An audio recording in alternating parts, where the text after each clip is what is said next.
आज फिर शाम को थक हार कर वो घर वापस आ रहा था। मायूसी ने उसके पूरे वजूद को घेर रखा था। हर रोज सुबह एक नई उम्मीद के साथ वो नौकरी ढूंढने निकलता था, पर वापसी पर सिवाय मायूसी के और कुछ भी नहीं होता था। वो जहां भी नौकरी के लिए जाता वहां अफसरान को इसकी डिग्री से ज्यादा रिश्वत या सिफारिश चाहिए थी। वो कोई अमीर बाप का बेटा तो था नहीं जो रिश्वत के नाम पर बड़ी बड़ी रकमें देकर अफसरान को खुश कर सकता, ना इसकी रसाई किसी ऐसे इंसान से थी जिसकी सिफारिश इसकी डिग्री से आला थी और इसकी वजह से उसे नौकरी मिल जाती। उसका बाप एक गरीब मजदूर था। ये वही या उसका बाप जानता था कि इसने कैसे अपना पीठ काटकर उसे पाला पोसा और पढ़ाया ताकि वो इस काबिल बन सके कि अपने माँ बाप के बुढ़ापे का सहारा बने, अपनी बहनों की शादी कर सके। वो तीन बहनों का इकलौता भाई था। जब उसने बैचलर ऑफ आर्ट्स की डिग्री फर्स्ट डिवीजन में हासिल की तो उसकी आंखों में जुगनू जगमगाने लगे। उसे अपना मुस्तकबिल सुहाना नजर आने लगा, लेकिन बहुत जल्द उसे एहसास हो गया कि यहाँ डिग्री से ज्यादा रिश्वत की जरूरत है। इससे कम पढ़े लिखे लोग आला अफसरान की पोस्ट पर बैठे थे, लेकिन इस जैसे अभी डिग्री होल्डर रिश्वत और सिफारिश न होने की वजह से मजबूर थे। घर के दरवाजे पर पहुंचकर उसने शिकस्ता अंदाज में दस्तक दी। आ गए तुम अरमान बेटा। उसकी माँ ने इस आस पर दरवाजा खोला कि शायद आज इनकी किस्मत का सितारा चमक गया हो और उसके बेटे को नौकरी मिल गई हो। बेटे के चेहरे पर नजर पड़ते ही वो समझ गई हमेशा की तरह आज भी वो खाली हाथ वापस आया है। तुम मुंह हाथ धो लो, मैं तुम्हारे लिए खाना लेकर आती हूँ, अरमान की माँ ने कहा और किचन की तरफ चली गई। आज फिर सफेद हवेली में खौफ का समा था। पूरी हवेली के दरोदीवार खौफ से लर्जा थे। यूं लगता था कि जैसे जलजला आ गया हो। आज अमावस की रात थी और अमावस की रात को चौधरी दिलावर की बेटी रिश्ना की हालत बहुत ही खराब हो जाती थी। इसे सख्त कसम का दौरा पड़ता था और इसकी दिलदोज चीखें पूरी हवेली को हिलाकर रख देती थी। रिश्ना का खूबसूरत चेहरा सियाह पर जाता और आंखें बाहर को अबल आती। आवाज इस कदर खौफनाक हो जाती थी कि यूं लगता था कि जैसे समाज को मुतासिर कर देगी। इस हालत में रिश्ना को संभालना बहुत ही मुश्किल हो जाता था और अमावस की रात से पहले ही उसे रस्सियों से जकड़ दिया जाता। चौधरी दिलावर अपनी बेटी की ये हालत देखकर रो पड़ता था। रिश्ना इसकी इकलौती बेटी थी, लेकिन वो बेटी को तड़पते देखने के सिवा कुछ नहीं कर सकता था। चौधरी साहब आप कुछ करें, देखिए रिश्ना की हालत आज फिर इतनी खराब हो गई है। रिश्ना की मां ने रोते हुए कहा, बेटी की इतनी खराब हालत इससे नहीं देखी जाती थी। वो तड़प रही थी कि जैसे इसके वजूद पर कोई छुरियां चला रहा हो। रिश्ना के हलक से अजीब गैर इंसानी आवाज निकल रही थी। उसको देखकर कोई नहीं सोच सकता था कि सुबह होते ही ये तड़पती हुई लड़की ऐसे हो जाएगी जैसे कुछ हुआ ही नहीं। आज से तकरीबन 3 साल पहले रिश्ना भी एक आम लड़की की तरह जिंदगी बसर कर रही थी और अपनी जिंदगी में बहुत खुश थी, लेकिन इस एक रात के बाद इसकी जिंदगी तबाह होकर रह गई। जब रिश्ना की हालत ठीक होती तो वो सोचती कि काश इस रात वो घर में नदी के पास ना जाती तो ऐसा भी ना होता। अरमान यार क्या बात है, तो इतना परेशान क्यों है? उसे परेशान देखकर वलीद ने पूछा, यार मैं परेशान क्यों ना हूँ आज? 3 माह हो गए हैं नौकरी ढूंढते हुए, लेकिन अभी तक नहीं मिली। घर में तीन तीन जवान बहनें हैं, उनकी शादियां नहीं हो रही हैं। हर रिश्ते के लिए आने वाले इस आस पर आते हैं कि जहीज कितना मिलेगा, मगर हमारे घर की दरो दीवार से टपकती हुई गुर्बत देखकर वापस चले जाते हैं, क्योंकि इन्हें मेरी बहनों से नहीं जहीज से मतलब है। जो इन्हें मिलता दिखाई नहीं देता तो दरवाजे से वापस पलट जाते हैं। अपनी बहनों की आंखों में छपे दर्द को किया में नहीं देख सकता। अच्छे रिश्तों के इंतजार में उनके बालों में सफेदी उतर आई है और तो कहता है मैं परेशान क्यों हूँ। अरमान तो जैसे फट पड़ा, यार सब ठीक हो जाएगा। वलीद ने उसे तसल्ली देते हुए कहा, कैसे ठीक होगा यार, कुछ भी ठीक नहीं होगा। अरमान ने मायूसी से कहा, अच्छा यार ये बात है, लेकिन अगर तुम्हारी परेशानी खत्म हो जाए तो? वलीद ने कहा तो अरमान हैरान होकर उसे देखने लगा। अगर कहो तो बता दूं? यार बताना वलीद, क्या बात है? अरमान ने पूछा। नदी पार एक बहुत जबरदस्त बाबा है, उसके पास ऐसा इल्म है कि वो तेरे हालात ठीक कर देगा। वलीद ने कहा तो अरमान हंस पड़ा। अगर इन्हें हालात ठीक करने होते तो पहले से ना करते? अरमान ने तनज़न कहा, मुझे पता था कि तुम नहीं मानोगे, तभी तो तुम्हें बता नहीं रहा था। इसने कई लोगों की मदद की है, मेरे मामू की भी यारो बहुत जबरदस्त है। ओके, लेकिन अभी तो मैं घर जा रहा हूँ, मुझे पहले ही देर हुई है। अरमान वलीद से हाथ मिला के घर चल पड़ा, लेकिन इसके दिमाग में वलीद की बातें घूम रही थी। क्या वो बाबा मेरे हालात ठीक कर देगा? इस रात बहुत ठंडी ठंडी हवा चल रही थी, मौसम बहुत खूबसूरत था। ऐसे में रिश्ना को नींद नहीं आ रही थी। वो बाग में आई। बाग में एक तरफ नदी थी, वो नदी में पाँव डालकर बैठ गई। अचानक इसे एक आवाज सुनाई दी। कृष्णा, किसी ने से पुकारा। कौन है? कृष्णा ने इधर उधर देखा पर इसे कोई भी दिखाई नहीं दिया। शायद मेरा वहम होगा, कृष्णा ने सोचा, लेकिन उसे फिर से आवाज सुनाई दी, कृष्णा, कृष्णा। उसने पलट कर देखा तो सेहरजदा रह गई। वो बहुत ही खूबसूरत था। इसकी आंखों में अजीब साहिर था जिसने कृष्णा को सेहरजदा कर दिया था। कौन हो तुम? कृष्णा ने इस अजनबी से पूछा। कृष्णा, मैं तुम्हारा आशिक हूँ, मैं साहिर हूँ। कृष्णा, आओ मेरे पास आओ। साहिर ने कृष्णा पर न जाने कैसा जादू कर दिया था कि वो उसकी तरफ बढ़ती चली गई, ये सोचे बगैर कि ये कदम उसे कितना नुकसान पहुंचाएंगे।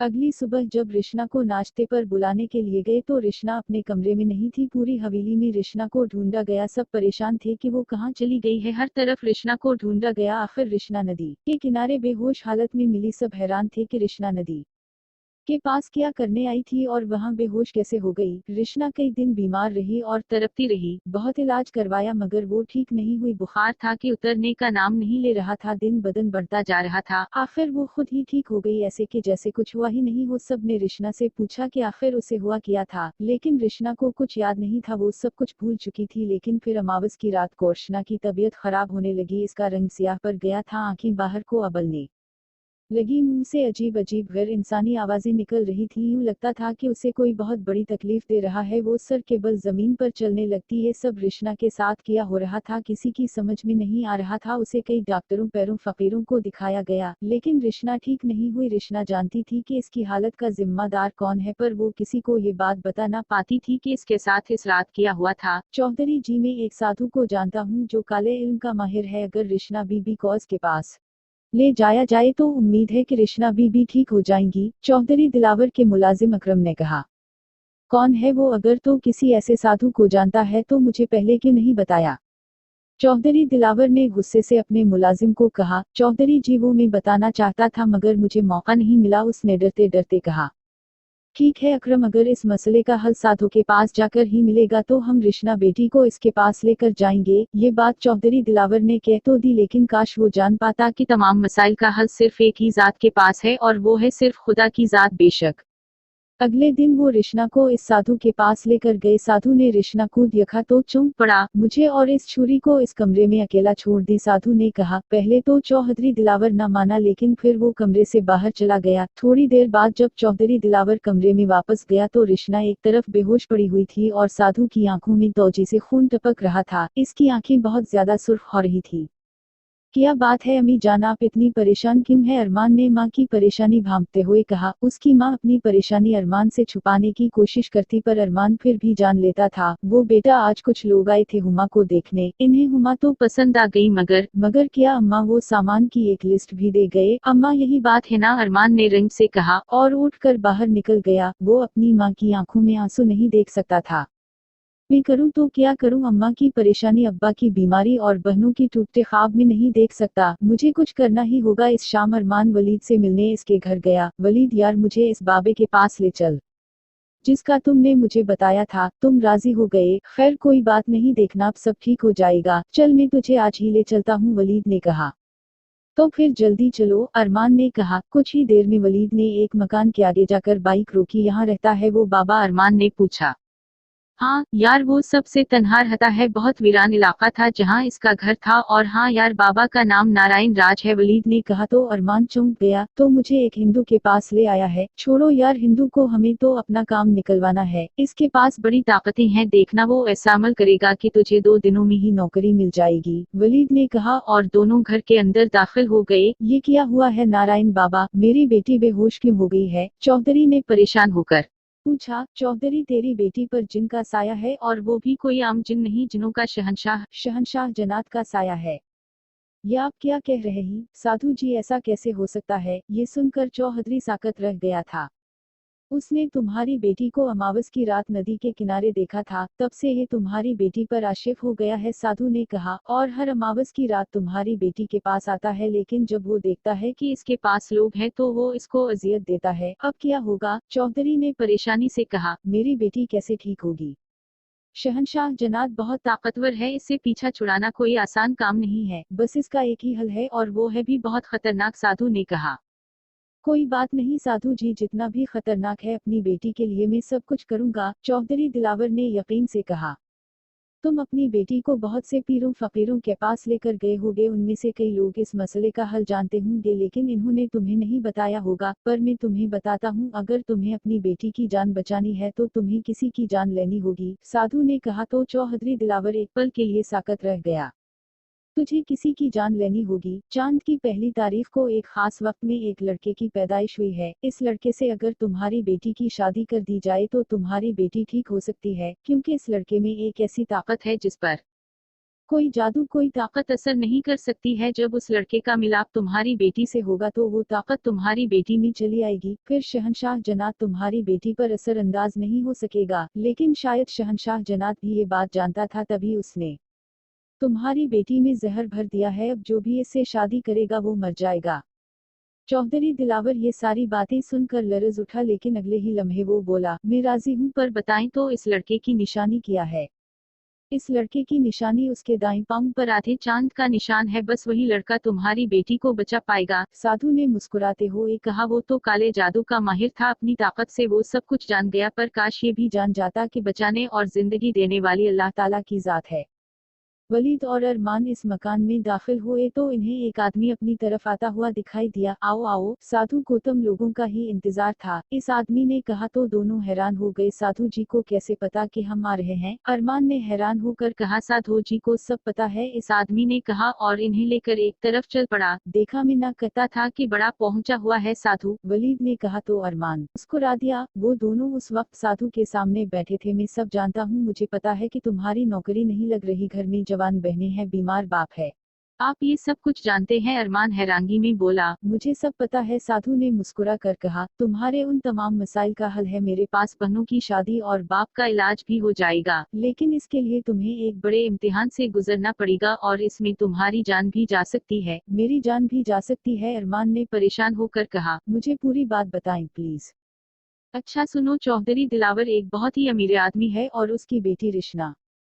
साधु ने सारी बात तफसील से बता दी, जिसे सुनकर अरमान और वलीद साकत रह गए। लेकिन इन बातों से अरमान का क्या ताल्लुक? वलीद ने हैरत से पूछा, कहीं आपके कहने का मतलब ये तो नहीं है कि अरमान ही वो लड़का है? हाँ, तुम सही समझे बालक, अरमान ही वो लड़का है। जब ये मकान में दाखिल हुआ तो तभी मुझे पता चल गया था। देखो, इसके दाईं पांव पर आधे चांद का निशान भी है। अगर ये मान जाता है तो चौधरी दिलावर उसे इतने पैसे देगा कि ये अपनी बहनों की शादी भी कर देगा और बाप का इलाज भी करवा देगा। बोलो, क्या कहते हो तुम लोग? साधु ने पूछा। ठीक है साधु बाबा, मुझे आपकी हर बात मंजूर है, अरमान ने मानते हुए कहा। क्या अरमान, तुम पागल हो? क्या कह रहे हो? वलीद ने गुस्से से कहा। तो अरमान ने खामोश रहने का इशारा किया। ठीक है, फिर अभी जाओ, परसों आ जाना, तुम्हारी चौधरी दिलावर से मुलाकात हो जाएगी। वो दोनों उठकर मकान से बाहर आ गए। बाहर आकर वलीद से चुप नहीं रहा गया। अरमान, तुम क्या करने जा रहे हो? तो क्या करूं? मैं तुम्हें ऐसा कुछ नहीं करने दूंगा। मैं माँ जी से बात करूंगा, तुम्हारी जान को यूं जाया नहीं होने दूंगा, वलीद ने गुस्से और गम से कहा। प्लीज वलीद, ये सिर्फ मेरी नहीं, इस लड़की की भी हालत है। पता नहीं वो जिन इसको कितनी अजियत देता होगा। और प्लीज मुझसे परामर्श करो कि तुम अम्मी को कुछ नहीं बताओगे। तुम्हें इस दोस्ती की कसम जो हमारे बीच में है, अरमान ने कहा। तो वलीद बेबसी से उसे देखता रह गया। साधु जी, आपने मुझे बुलाया था? चौधरी दिलावर ने साधु के पास हाजिर होकर कहा। हाँ चौधरी, तुम्हारा काम हो गया है। वो लड़का मुझे मिल गया है जो अगर तुम्हारी बेटी से शादी करेगा तो तुम्हारी बेटी शहंशाह जन्नत से छुटकारा पा सकती है। पर तुम्हें इस लड़के को रकम देना होगी। आप फिक्र ना कर ये साधु जी, मैं हर कीमत दूंगा अपनी बेटी को बचाने के लिए। साधु ने अरमान को भी बुलाया था, उसी लिए थोड़ी देर में अरमान भी वहां आ गया। चौधरी ने अरमान की तरफ देखा। वो एक अच्छा खासा खूबरू नौजवान लड़का था। एक पल के लिए उसे परेशानी हुई कि वो क्या करने लगा है, पर अगले पल अपनी बेटी की मोहब्बत गालिब आ गई। मैं चाहता हूँ कि तुम शादी से पहले रिश्ना से मिल लो, और तुम्हें जितने पैसे चाहिए वो मैं दे दूंगा। आज चांद की तारीख है, अगले माह चांद की पहली को तुम्हारी और रिश्ना की शादी हो जाएगी, और बिल्कुल सादगी से होगी, किसी को कुछ पता नहीं होगा। ठीक है चौधरी जी, मुझे मंजूर है, फिर भी मुझे थोड़ा सा टाइम दें, ताकि इस दौरान मैं अपनी बहनों की शादी भी कर लूंगा, तभी मुझे सुकून की मौत आएगी, अरमान ने कहा। तो चौधरी रंजीदा हो गया। वो लड़का अपनी बहनों की खातिर अपनी जान देने को तैयार था। बतूल जाओ रिशना बेटी को बल्ला कर लाओ। चौधरी दिलावर ने अपनी मुलाजिमा बतूल से कहा। अच्छा चौधरी जी, वो चली गई। देखो अरमान, हमने रिशना को ये तो बता दिया है कि तुम्हारी इससे शादी हम करने लगे हैं, पर उसे मालूम नहीं कि शादी के बाद तुम्हारी मौत वाक़ई हो सकती है। तुम असको ऐसा कुछ मत बताना। ठीक है चौधरी जी, जैसा आप कहेंगे ऐसा ही होगा। और अगर मेरी बहनों की शादी का मसला ना होता तो मैं कभी भी इस काम के लिए तैयार नहीं होता। अरमान की आंखों में आंसू आ गए तो चौधरी दिलावर ने उसे गले से लगा ली। आओ आओ रिशना बेटी आओ। चौधरी दिलावर ने रिशना को देखकर कहा, इससे मलू ये अरमान है, ये वही लड़का है जिससे तुम्हारी शादी हम करवाने जा रहे हैं। इस्लामोअलैकुम। रिशना ने मुस्कुराते हुए कहा तो अरमान उसे देखता ही रह गया। वो वाकई बहुत ही खूबसूरत थी। इस एक माह में अरमान ने अपनी बड़ी दोनों बहनों की शादी कर दी। अरमान की माँ हैरान थी कि इसके पास इतने पैसे कहाँ से आए। वो जब भी अरमान से पूछती तो वो कहता, मामी ने अपने दोस्त के साथ मिलकर कारोबार शुरू किया है। वो बाहर के मुल्क से पैसा लगाता है, इधर मैं कारोबार संभालता हूँ। वो माँ को असल बात बताकर मौत से पहले नहीं मारना चाहता था। आखिर वो दिन भी आ गया जिस दिन अरमान और रिशना की शादी थी। चांद की पहली तारीख थी। अरमान रिशना के कमरे की तरफ बढ़ा जहां वो इसकी मुंतजिर थी। वो जानता था कि वो खूबसूरत दुल्हन इसकी मौत थी। इस मासूम को आज की रात अजियत से हमेशा हमेशा के लिए छुटकारा मिल जाएगा। अरमान ने मुस्कुराते हुए रिशना का हाथ थामा। रिशना, आज हमारी मिलन की रात है और आज के बाद तुम्हें कोई तकलीफ नहीं दे सकेगा। अरमान ने कहा, आज के बाद हमारी मोहब्बत अमर हो जाएगी। लेकिन रिशना को क्या पता कि आज हमारे मिलन की आखिरी रात और पहली रात है। अरमान तो ये सोच रहा था, लेकिन ऊपर वाले ने कुछ और सोच रखा था। अगले दिन चौधरी दिलावर और उसकी बीवी जरीना बेगम रिशना के कमरे में गए। जब वो कमरे में दाखिल हुए तो अंदर के मंजर ने इन्हें साकत कर दिया। जाओ नूरीन, अरमान को बल्ला कर लाओ, कमरे से आकर नाश्ता कर ले। कल सारा दिन ये लड़का घर से बाहर रहा है, रात को आ गया होगा। वैसे भी अरमान रात को बाहर नहीं रहता। अरमान की मां शाहिदा ने अपनी बेटी नूरीन से कहा। वो अरमान के कमरे में गई। अरमान कमरे में नहीं था। हाँ, इसके बेड की एक तरफ एक लीटर पड़ा हुआ था। नूरीन ने वो लीटर उठा लिया और कमरे से बाहर आ गई। माँ, अरमान तो कमरे में नहीं है, लेकिन इसके कमरे में ये लीटर मिला है।